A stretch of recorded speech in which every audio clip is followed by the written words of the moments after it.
фундаментальные ценности. Он ищет новые модели управления и мышления.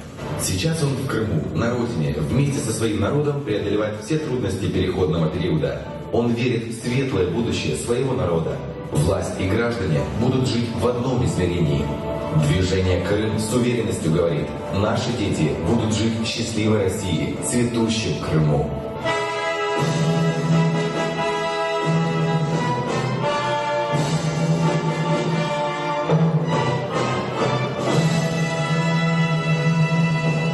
Кто мне может возразить? Никто. Крым – наша Родина, земля наших предков. Здесь мы сформировались как народ, как единая политическая нация. На этой земле крымские татары имели государственность в различных формах. Это же так.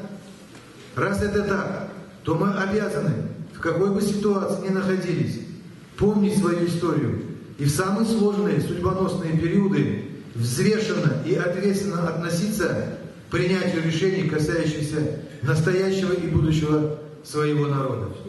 И более того, мы должны быть всегда готовы скорректировать свои действия в пользу народа и дать решительный отпор реализуемым кем бы то ни было специальным мероприятиям, направленным на раскол и дезориентацию крымских татар.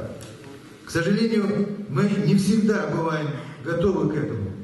Я частенько говорил о ситуации, которая нам была предоставлена самой историей. Нам была предложена уникальная возможность бескровного решения проблем.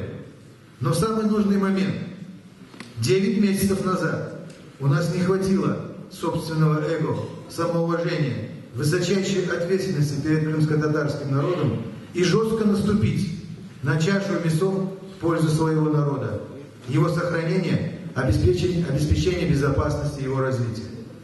Шанс был упущен.